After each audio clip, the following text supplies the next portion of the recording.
Hey everybody, welcome back. 10 more minutes. Thunder Chief Bill in action. Without the drama. Alright, we're on a roll now. Now we're ready to swap some resin. It's 8. Maybe by midnight I'll be able to start putting cloth on. I hope. Told you it's going to be a late one.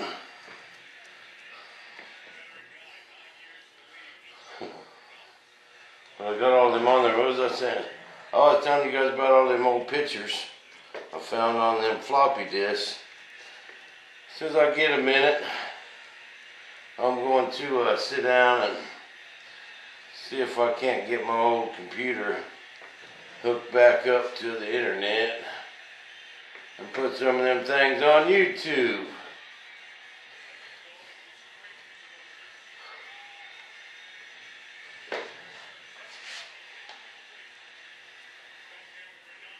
But I'm going to do the same thing with this. I'm just going to get one flying real basic, man. Just the necessities. But I'll still put that drone chute on it though. Butch was telling me how he did his drone chute. I've always, like on them F4s, how I always did it, it's kind of Tom Cook's method, was we just attached them to the plane with a real light fishing string, you know, like 2-pound test. That way, if that chute should happen to deploy in flight, it would just break off.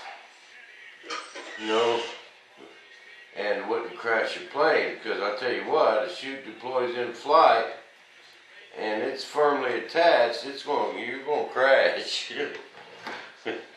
You know, so Butch has a real ingenious way of doing that. That's what he did on his B-58 Hustler.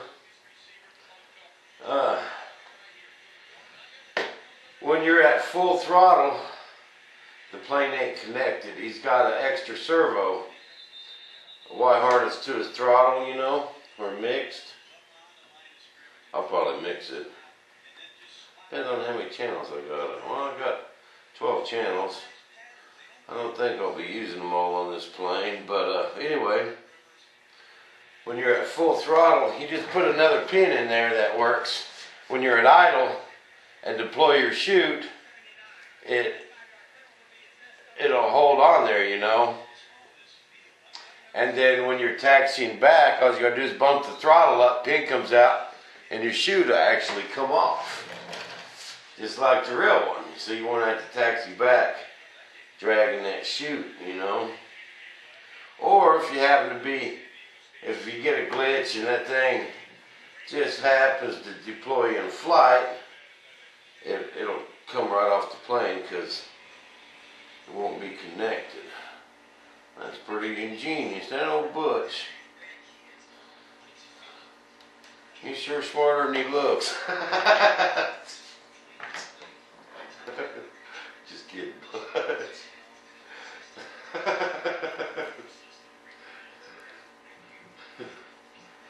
Well, I thought that was pretty smart. But we're gonna, when I'm hooking up the radio and all that stuff in there, the bulkheads, everything, every little thing I do to that airplane, I'm gonna make a video.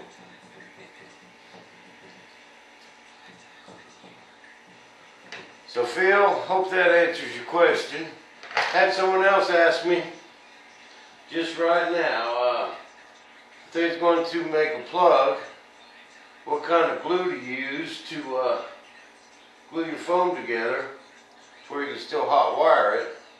I tell you what, people, I just use 5-minute epoxy, and that hot wire go right through 5-minute epoxy.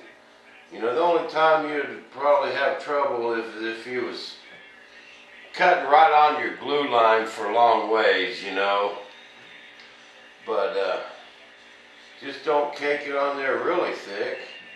And I've done it lots of times. You can cut that hot wire, go, you know, because I don't know if you guys know how to get say you wanted to get a firewall off that was glued on with epoxy, heat it up. Take your soldering iron or, you know, a heat gun. That epoxy come right off, man. And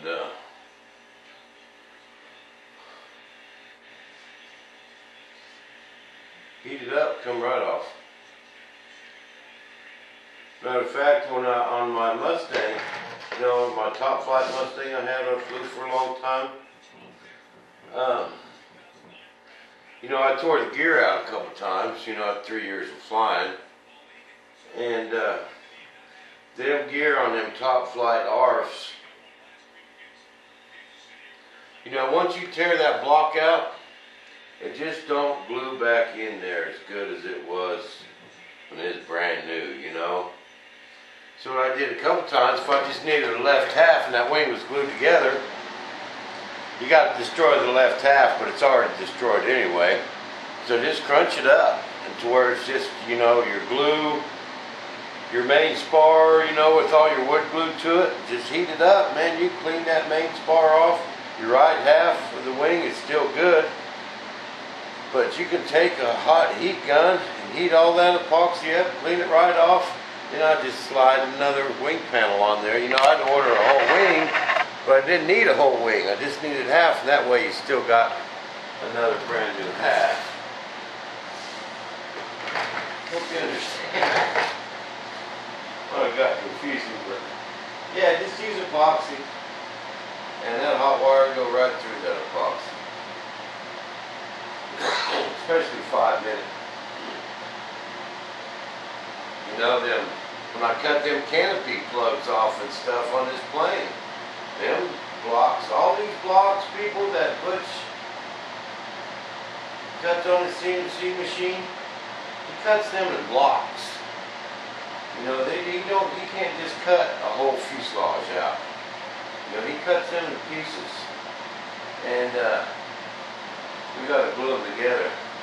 That B-1 bomber was 36 blocks of foam, all epoxy together. Me and Dad went up there to pick it up. In the back of Dad's Ford Ranger. All them blocks fit in the back of Dad's truck. And came home, glued them all together. But that 105 was epoxy together, and that hot wire went right through it. Go right through that epoxy. You don't even know it's there.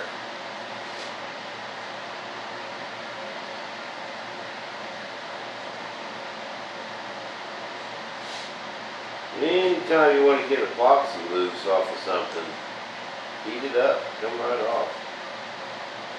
You can take a soldering iron on the inside of the fuselage and take a bulkhead off and get all the old epoxy off, man, and start fresh.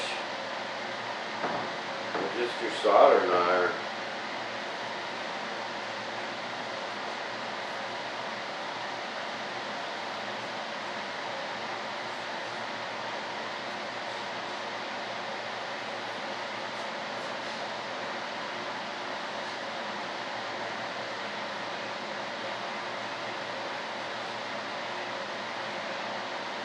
Oh, I have a feeling it's going to be a late night. I should have waited till tomorrow, but I want these molds done, doggone it. 'Cause I can see the light. See the light at the end of the tunnel. And it's getting brighter. Once these molds are done, man, bam, I'm going to have an airplane built, and it ain't going to take me very long. I don't spend a year building a plane, people. I got all the parts in front of me. Bam, that airplane's built.